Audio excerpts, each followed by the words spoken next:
jaggatami ko laawol taw won ko mbammi ko wona laawol kono oɗo kay ɗiɗo appilaji en l'insurrection ɗi jiiɗen ɗiɗo manifestation ji jiiɗen ɗeɗo caɗele teskade ko haalata président gonɗo haalen hono mun comme holɗum yeru ɗo gonɗa yeru holɗum min jaaha min paale min mbaɗi Ablaye Wade délogé kadi holko wanno aw wino Ablaye ko wawno wadde foof ko haalaji kantuɗi tan ko homon moment aɗa eɗen mbawi wadde gueɗel gotel ay an hoto naata e wiyoɓe ene mbaɗi manipulé non élection présidentielle 2012 min mi wama haalande no wano élection présidentielle 2012 koko waɗi ha gasi entre premier tour et deuxième tour président Macky Sall ina jaggui wonde oɗo mami gagne ɗum somi gagne ɗum on wawi wide mi gagnaki ɗum tawi noon campagne waɗama élection yahama heddima deuxième tour o wi ahan somi gagne mi heeɗa somi gagnimomo so wi o yaltanimi tawatmo paale jiidani e neɗɗo jooɗotoɗo to wiye entraîné ngeen baccene kulen jox matuwaay ngeen xeex épidémie dem jëloo def ko nim def manipulation moom ko hande Allah koko wali mais est ce que meedi nande mais ami nande président Macky Sall wi yen mbaɗat ɗo laay wadde Samir do waɗani comme namni direct c'est une question manipulation la meedi nande président Macky Sall wi nañu dem marché vers palais mi nanani jële fi génne ko sans élection mi nanani wiidemo pour yo Ablaye Wade waɗano Samir do waɗani hay on va marcher vers palais pour njeltinembate élection waɗani bon attends gatsa o coogi fin o ami ɗum nande te élection waɗani haala politique tan non mais haala non Oumar ay Oumar ƴeew non mi darata il faut pas question oɗon pijiri yimɓe aɗani mi pijirani yimɓe goɗo goɗe bien sûr hande manipulation ko bangeji fof goni daro rek fijirde yimɓe Oumar manipulation ko bangeji fof waɗata manipulé wona haalata ko min haalata aɗa tagi wiide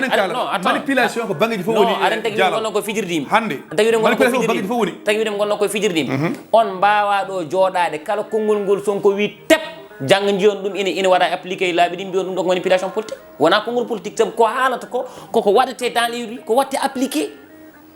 tout ce qu'il parle kala konngol ngol o waɗi annoncé ngol o wi pat e meeting waɗete mi rokkuma preuve nde wiyata nde son dañci galleji mabɓe on tawato kalis quelques jours fawti hen galleji ɗi mbatti duppede mbatti naade nder jiilo kalis par ce que noon o wi no wi nde gatsa nde a yi hono moruɗi mbaɗiri accéléré par ce que o wi ɗumen ko kaɓe ɗen no winde on dañi doole ayi ko rewi hen no winde versé vers palais coogi fin ayi ko rewi hen ko haalata ko wona haala politique hay so tawi ko haala politique kanko so haali ɓe wonti ɓe mbaɗat ɗum wadde natti wonde haala politique ok en ɓe ayi au champ en total en kayne mbaɗe ko mbatte ko sababu ni mari sana en koko joofiɓe mbi ɓe moƴƴani ɗo ɗum tagi sukaɓe jaɓana au champ ɗi total uɗi dernier virage gonɗen émission presque ene wayno ari haɗanno kono en certata émission tawa en jaltani seeɗa leydi ndi saabu hande sa ƴeewi Afrique elle lebbi seeɗa foof wodat coup d'état baɗɗo sen gimmima Mali en ndewi Guinée en ndewi Burkina Faso joni ko Niger en ndewi Niger joni o mana ko Gabon Abdou Salam Ba exactement quel problème Afrique naaɓe jogui ha coup d'état hankadi ne jogori wontude natti wonde exception jogori wontude ko règle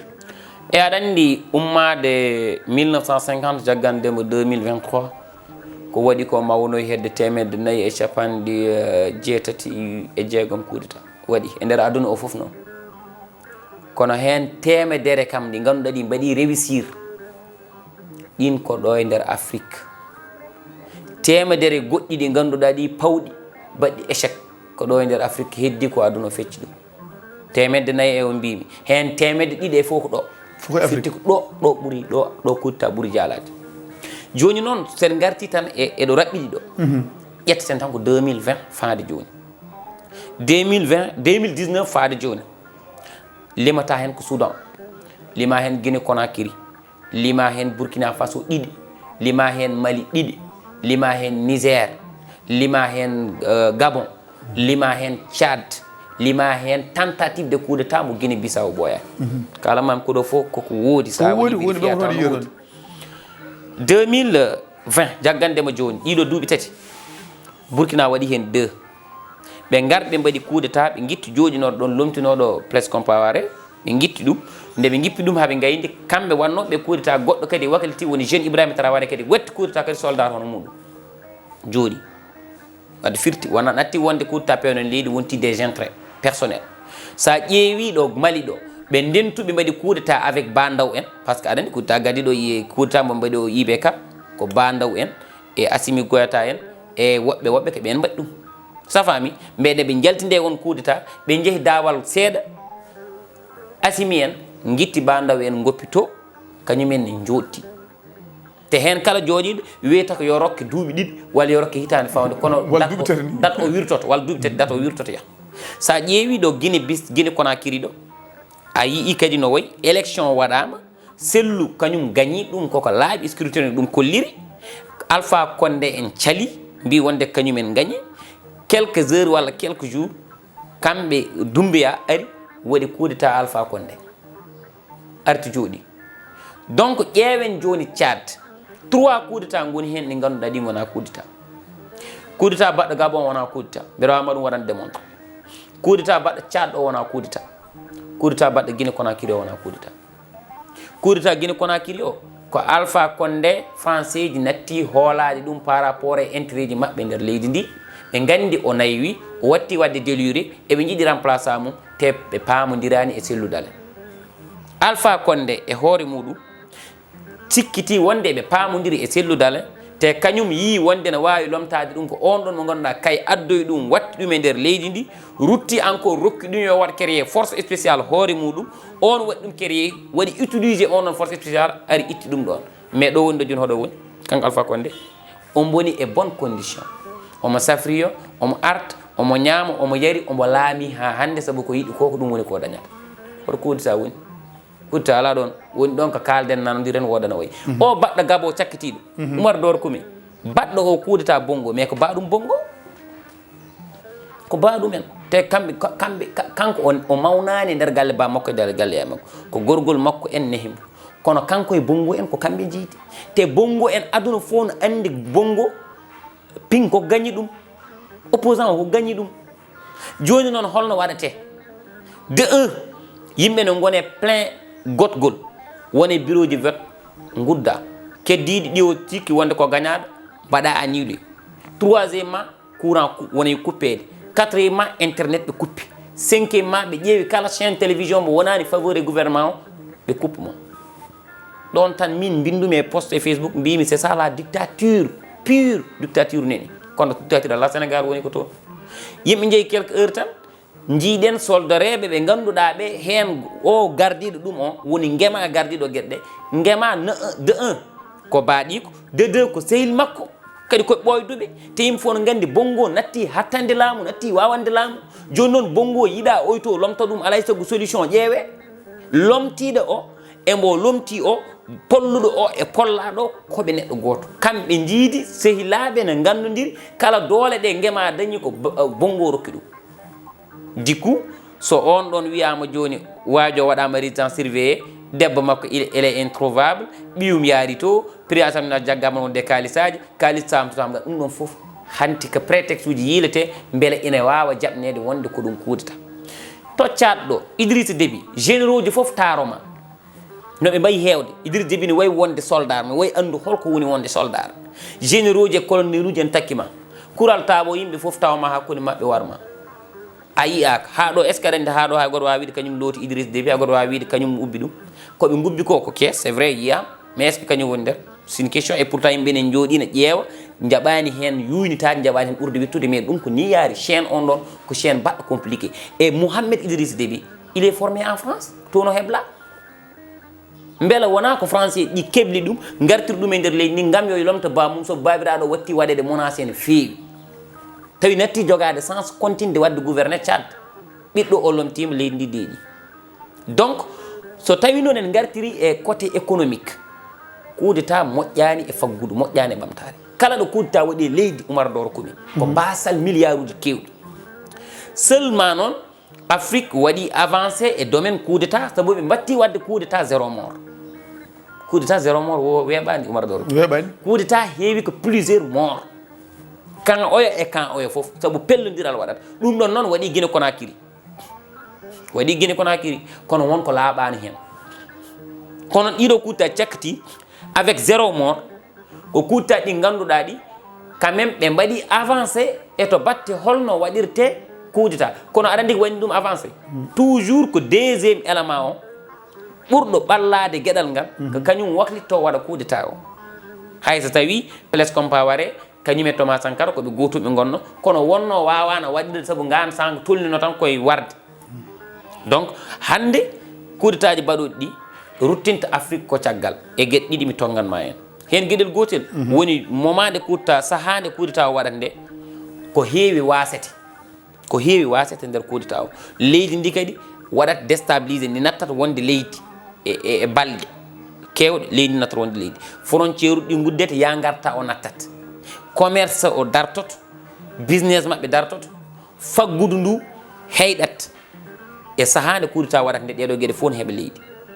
économique leydi ndi dartoto ko ɓuuri hewde so coup d'état waɗe leydi économique muɗum dartoto jomum en jokoto haajuji kewɗe bonat tawa jiidani e waɗata coup d'état tan ko neɗɗo armé kañum heewi wadde coup d'état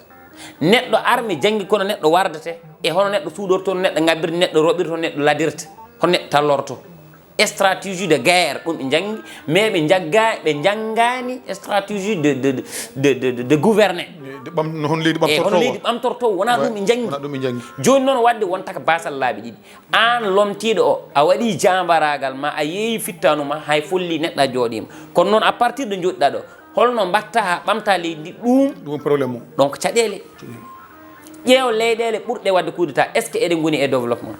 ƴeew tan a moƴƴo Guinée Conakry est ce que koye développement wonani hen sa ƴeewi Burkina coup d'état ji muɗum kewɗi ummade 1960 faade joni en jii no ɓe mbayi hewde coup d'état en jii coup d'état ji mabɓe takani leydi mabɓe yaade Mali ha hande ɓe goni koye woyde saabu ko heewi e mabɓe so ummirima caggal leydi rewata koye nder Sénégal yawtoɗo mabɓe ko heewi nen toon ha hande sa naati capital Bamako a naati capital Sénégal aɗa andi wona gotum d'accord so tawi a ari Niger la même chose sa yeehi Tchad ko noon donc kala leydi bandi mbaɗori coup d'état heewani yaarude yeeso joni noon jeunesse africaine hande ɓe wonko ɗiɓe majjindeɓe seeɗa ɓe keɗoto ko Thomas Sankara ɓe keɗo Nelson Mandela ɓe keɗo Lumumba ɓe keɗo Steve Biko ɓe keɗo ɓen joni noon ɓen ko kalanno ko ina pawanno ɗum e dalilaji laaɓi ceer kamɓe noon ɓe keɗo discours aji ɗi ɓe mbi eɓe mbaɗa ɗum appliqué te noon ɓe ganda miijo nder jomum ngo ko holngon miijo que juste c'est des phrases ko konngudi ɓe ƴettata ɓe mbaɗa utilisé sonko ɗum waɗi ɗo e Sénégal ƴettude konngudi janani no hutoro waɗi ɗum convaincre yimɓe ndeke noon ko konngudi ɓolo jogui mais au fond o ala ɗum donc ɓeɗo ne ko ɗum woni ɗon Ibrahima Traoré en foof wona yimɓe ɓe ganduɗa mbeɗa sikki eɓe mbawi ɓamtude leyɗele mabɓe mais ɓe mbaɗi jamragal mabɓe aɓe laami kono coup d'état tant que dartaki Afrique watta d' accord joni dernière question mbaynotoɗa ɗon hankkadine ko welema mawɗo ƴettudema e oɗo temps juɗɗo foof fotano foddini kono noon kalta ko ene waɗi fayida no fewi ɗum waɗi min gaccuma kaala ko juuti ko weltare gudditen ko Niger nde waɗi coup d'état CEDEAO ummima wi ko joni mbatton mo guittuɗon o e laamu mum walla min jana e dow moɗon beele ne gassira noon est ce que ne weeɓira noon hono no weeɓirno e Gambie ɗi weeɓirta no aɗa andi ko tagi mi anda en jii Gabon nde coup d'état o waɗi nde population yaltina waɗa jubilé en jii nde coup d'état waɗi nde Mali population yaltina waɗa jubilé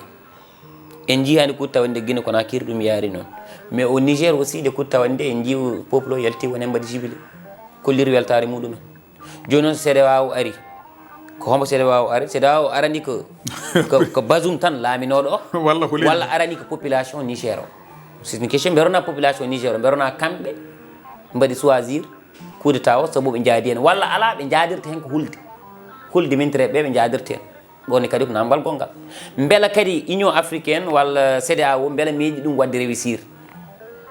Yaya Jammeh nde Adama Barrow gañi ɗum sali kono noon makki nde heeɓi yamirore wonde ina wawi yahande toon CEDEAO wi tan ko o nel tan ko Aziz ina yahanno toon o wi ɗum sa yeehi tan nawor wajo so nawrani ɗum komi tawa ɗum toon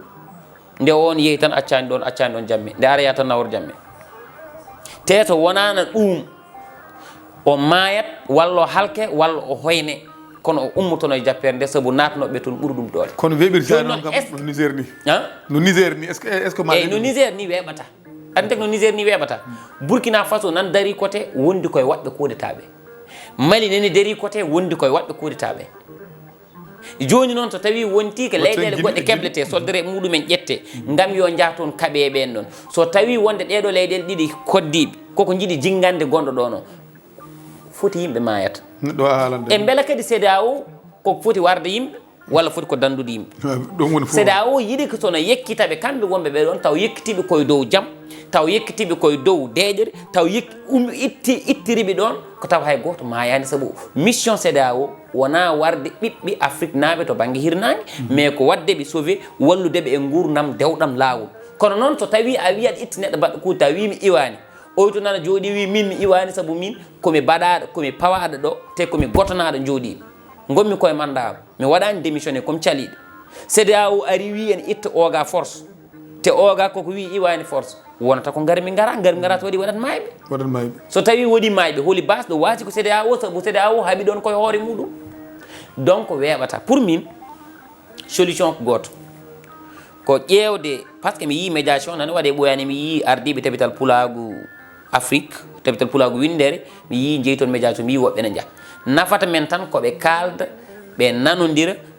baɗɗo coup d'état o e baɗaɗo coup d'état o kalda nanodira taw koye dow deƴere so ɗum ala soɓe mbi eɓe keɓtira laamu ngu force laamu heɓtorta ko force taw pittali mayani te ɗum ɗon wona ɗum Afrique yiɗi encore une fois coup d'état sono jokki nder Afrique en ɓooyat wiide koyen wasɓe kadi en ɓooyat ardede en ɓooyat daɗede en ɓooyat kadi ɗawede so tawi peccene pecce alay saago mbatten wadde élure neɗɗo démocratiquement jittenmo kadi démocratiquement tawa wona neɗɗo ina votirane carte jooɗo wiye yo ittire kuri e condite ɗum ɗon moƴƴani e dongre Afrique wayno bandiraɓe min beltima mbaynortomi ko weltanademo Oumar Doro Kumi an ƴettude temps ma mbadden yewtere aɗa andi humpete kam ala ga gandal ala ga mataw ko jiyande tan e miijoji kalmi yeɓoɓe yewtere nde ala kulli haalin dañata hen ɓe mi rendani yiyande yoɓe jarlo ɓe jaafo ɓe ndennumi yiyande ɓe kadi yoɓe gandu ko ɗum Allah yamiri kono mbeɗa sakkitoro e wiide mi anda jogorɗo laami yaade Sénégal kono Fouta kam yo heblano hoore muɗum konngol cakkiriŋol ngol mbiyami ko Fouta yo heblano hoore mum aɗa andi ko taki wonko padanno ɗen e nguɗo laamu en keɓani ɗum eɗen padanno université ji eɗen padanno laaɓi baɗɗi fayida eɗen padanno usine aji moƴƴi eɗen padanno vraiment ɓurde heɓde indépendance min e gueɗe kewɗe saabu neɗɗo sa safarta koɗo jeyɗa ko caɗele sa gollota koɗo jeyɗa ko caɗele ɗum ɗo foof en jii hay so tawi wonko heeɓa hen kam ko ɓuuri ko hen hewde heeɓaka wadde enen eɗen mbi bandiraɓe ɓe kala poɗɗo aroyde yo yimɓeɓe ƴeew hankkadi mbo lamminta saabu Baba Mal wi piilen mbo kooli ɗen ɗum firti ko kala mo eɗen piila yo taw ko nafi o min heddi ko wiide Allah jarama allahumma salli ala sayyidina Muhammad wa sallim haza assalamu aleykum wa rahmatullahi taala wa barakatuh Allah jarama on jarama Jalal leñol Allah jarama min beltanimama Winndere-tv émission Sénégal men ɗum noon bandiraɓe min dokkat mon rendez-vous e koɗo goɗɗo ha yeeso ko laawol